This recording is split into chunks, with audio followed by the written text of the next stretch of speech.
Archibat 2019, le gouvernement ivoirien marque son soutien à travers son accompagnement institutionnel. Les images tout de suite dans cette édition.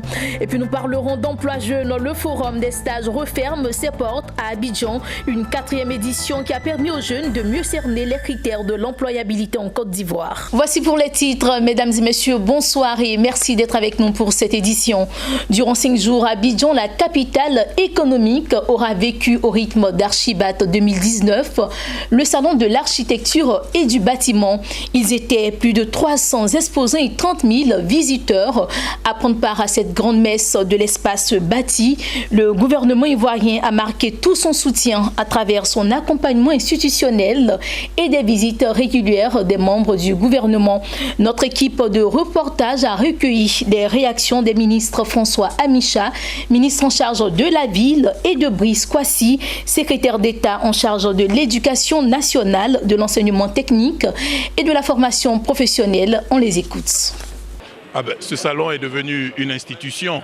Je pense que c'est tout à fait à l'honneur de l'ordre des architectes, à l'honneur de tous ceux qui évoluent dans le domaine du bâtiment. Le gouvernement qui est associé, le ministère de la Construction, du Logement et de l'Habitat qui parraine cette édition, représente tout le gouvernement, mais chaque membre du gouvernement, chaque département ministériel y trouve un intérêt. Et c'est pour cela que ce matin, avec monsieur le secrétaire d'État en charge de l'enseignement technique et de la formation professionnelle, nous sommes là. Je vous avoue qu'aujourd'hui, ce que nous avons vu à travers ce salon est inimaginable, est extraordinaire et est fabuleux.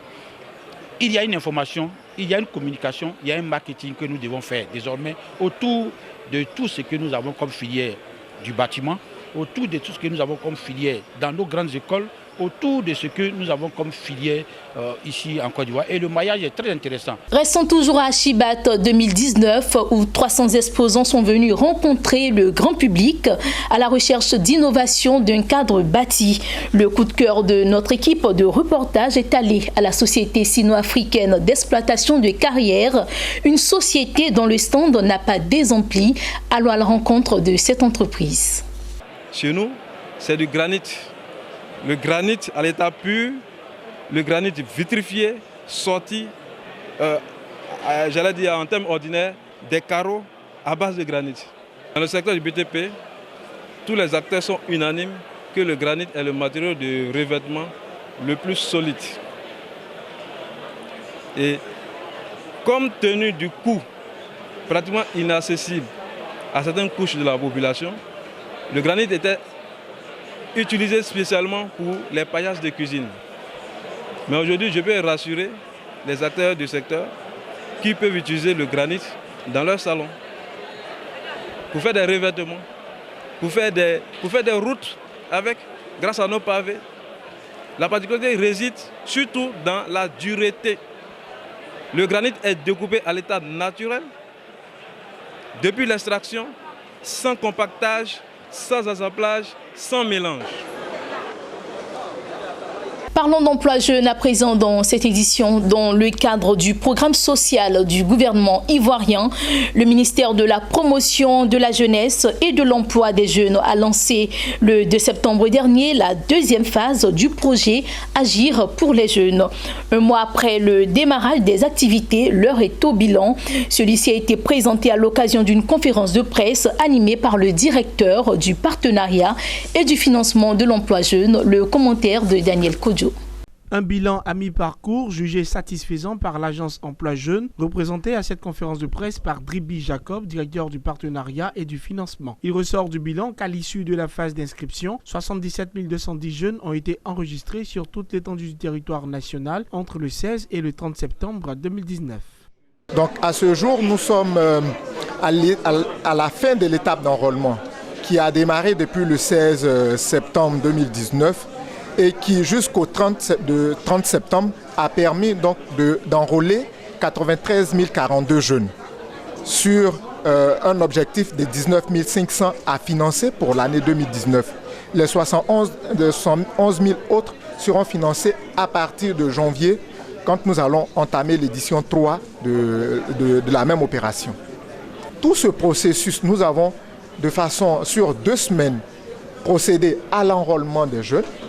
les jeunes se sont rendus librement dans les agences de l'agence régionale, dans les guichets emploi, dans les agences COPEC, pour retirer et renseigner les fiches élaborées à cet effet. Ces fiches ont été déposées dans les mêmes lieux et de façon locale, nous allons procéder au tri dans un premier temps des fiches qui ont été déposées par ces jeunes.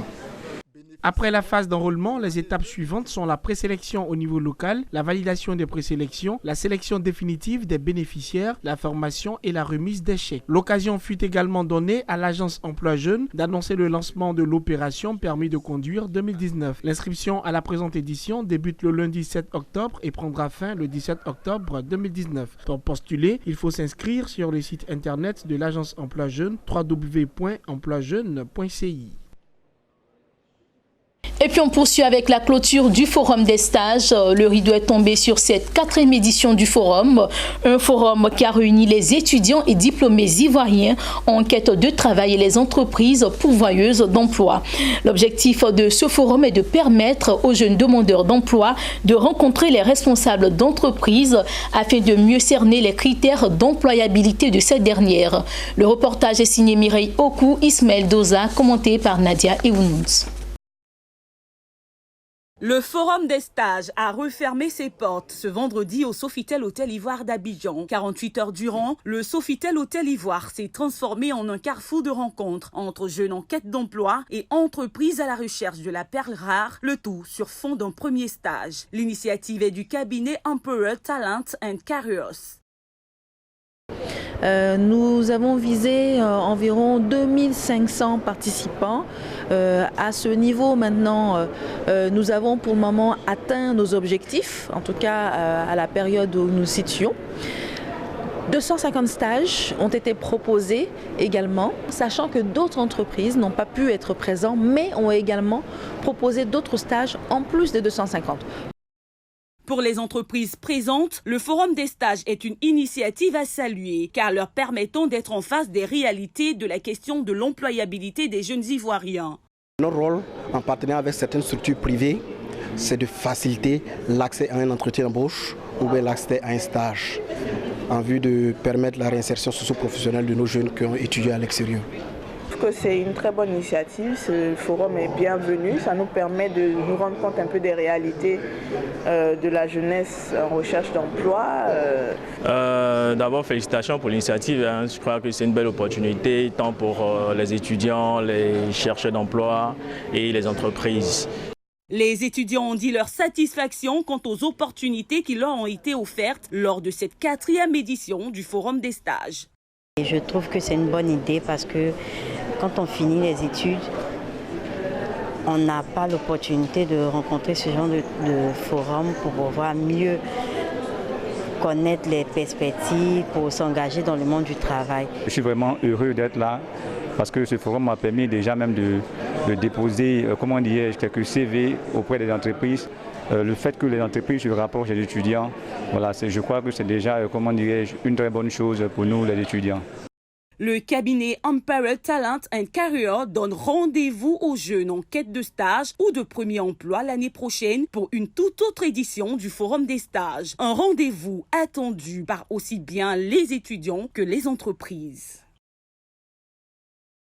Tout autre chose à présent dans cette édition, le Centre national d'oncologie médicale de radiothérapie Alassane Ouattara, en abrégé CNRAO, est désormais doté d'un nouveau service. Il s'agit de la première cabine de socio-esthétique dénommée la Maison Rose de la Beauté, pour permettre aux femmes atteintes du cancer de se refaire une beauté au visage.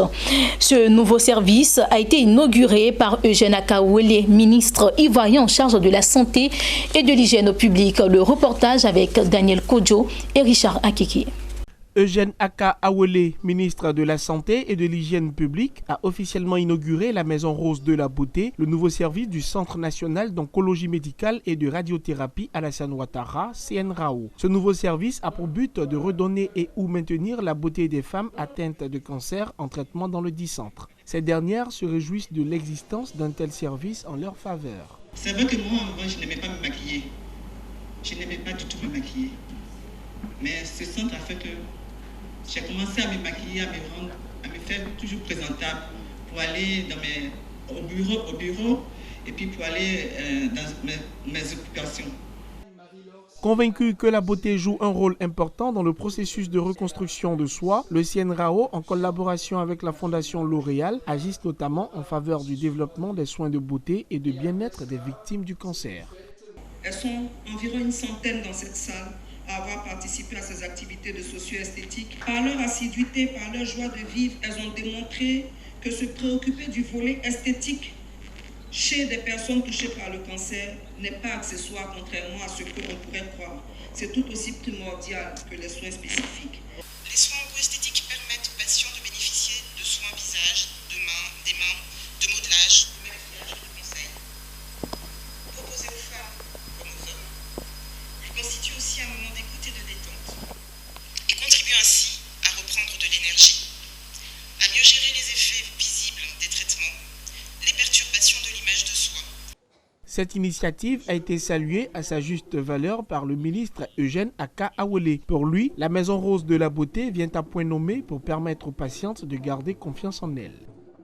C'est une de ces activités, la médecine esthétique, qui a attiré l'attention des partenaires de taille comme la Fondation L'Oréal. Il convient de préciser que l'offre de soins esthétiques en cancérologie contribue à aider les personnes touchées par le cancer et surtout les femmes à préserver leur image de soi et à mieux accepter la maladie et les traitements. Elle constitue une innovation dans la prise en charge du cancer en Côte d'Ivoire et en Afrique noire, surtout en hôpital public. En plus de ce service de retouche féminine, le CNRAO a en son sein une unité de radiothérapie disposant d'un scanner de simulation et deux accélérateurs linéaires de particules. Inauguré le 18 décembre 2017 par le président Alassane Ouattara et ouvert au public le 25 janvier 2018, le CNRAO permet désormais à la Côte d'Ivoire de prendre en charge sur son territoire tous les cas de cancer.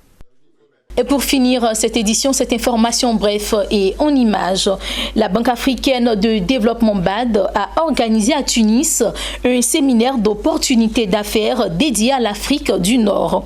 Après Johannesburg et Nairobi, cette présentation dans la capitale tunisienne avait pour objectif de renforcer le dialogue entre la banque et le secteur privé tout en identifiant de nouvelles opportunités d'investissement et de financement. Le séminaire a accueilli près de 200 participants issus de 23 pays représentant les entreprises de l'industrie, du génie civil, des travaux publics et du conseil.